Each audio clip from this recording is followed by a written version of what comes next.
खेत में ये ड्रोन मिला, तस्वीर आपके स्क्रीन पर। तो ये यूएवी ड्रोन बताया जा रहा है। बड़ी खबर है जिस बीच निकलकर सामने आ रही है। तो पूरे मामले को लेकर जांच पड़ताल की जा रही है। ये बड़ी खबर है जो इस बीच निकलकर सामने आई है। यूएवी ड्रोन मिला है, ये बड़ी अपडेट है ये। और यूएवी ड्रोन मिलने से हड़कंप मचा हुआ है। लोग जो हैं वो कहीं ना कहीं डरे सहमे भी नजर आए हैं। तत्काल प्रभाव से इसकी जानकारी जो है सुरक्षा बलों को दी गई है और सुरक्षा बलों के द्वारा चौकसी बढ़ा दी गई है, अलर्टनेस और बढ़ा दी गई है। और दिल्ली बम धमाकों के बाद से बॉर्डर एरियाज पर जो सिक्योरिटी है वो काफी ज्यादा बढ़ी हुई है। हमारे सहयोगी रजत कुमार जुड़े हैं, रुक करेंगे इन्फॉर्मेशन के लिए उनका। रजत, फिलहाल क्या शुरुआती जानकारियां आपको मिल पाई हैं इस पूरी घटना को लेकर, यूएवी ड्रोन को लेकर?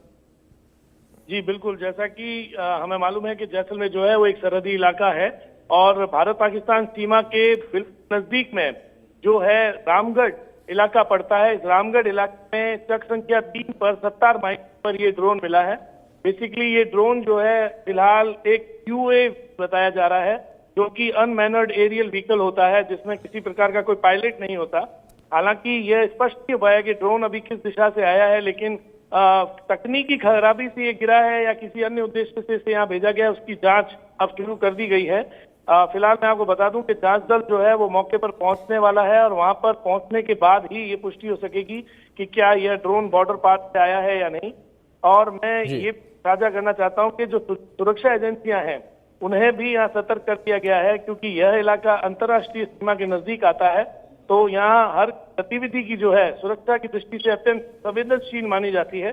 फिलहाल ड्रोन का मॉडल, उसकी रेंज, उसकी क्षमता और तकनीकी विशिष्टताओं की जो है पड़ताल की जाएगी और प्रारंभिक जांच और फॉरेंसिक विश्लेषण के बाद ही ये स्पष्ट होगा कि ये ड्रोन किसका है और किस उद्देश्य से ये उड़ान यहाँ पर भर रहा था। फिलहाल प्रशासन ने जो है आसपास के किसानों और ग्रामीणों से पूछताछ शुरू कर दी है, ताकि घटना का के समय किसी आवाज या रोशनी या किसी गतिविधि का पता लगाया जा सके। तो कुल मिलाकर ड्रोन के गिरने से कोई जनहानि तो नहीं हुई, लेकिन फिलहाल सुरक्षा एजेंसियां और प्रशासन जो है वो एकदम सतर्क हो गया है और लगातार जांच जारी है। जी।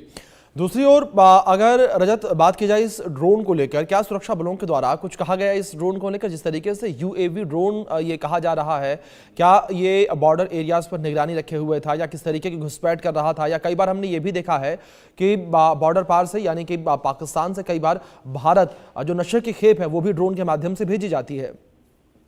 देखिए, मैं आपको बता दूं कि फिलहाल जो फर्स्ट, जैसे हम कहते हैं, प्रथम दृष्टया में ये किसी प्रकार का ड्रोन कैमरा नहीं लग रहा है, बल्कि एक उन्नत किस्म का अनमैनर्ड एरियल व्हीकल लग रहा है। तो फिलहाल सुरक्षा एजेंसियां जो है उन्होंने आधिकारिक तौर पर कोई पुष्टि नहीं की है, क्योंकि जब तक वो इसकी संवेदनशीलता को नहीं जांच लेगी, उसकी फॉरेंसिक टेस्ट नहीं हो जाएंगे और उसके बारे में ये पता नहीं चल जाएगा कि किस रेंज से, किस दिशा से ये यहाँ पर पहुंचा है, उसकी तकनीकी विशेषताओं की जब तक पूर्ण रूप से पड़ताल नहीं कर दी जाएगी, तब तक ये कहना सही नहीं होगा कि क्या ये बॉर्डर पार से आया है नहीं। लेकिन हालांकि सुरक्षा एजेंसियां सतर्क हो गई हैं, ये अंदेशा जता रही हैं कि जिस प्रकार से बॉर्डर के इलाकों में गतिविधियां चलती हैं, तो कहीं ना कहीं हो सकता है कि दुश्मन देश ने जो है ऐसा कोई ड्रोन एक्टिविटी की हो और वो तकनीकी खराबी के कारण आकर जैसलमेर के इन खेतों में जाकर गिर गया हो। जी, बहुत शुक्रिया आपका जुड़ने के लिए रजत और जानकारी।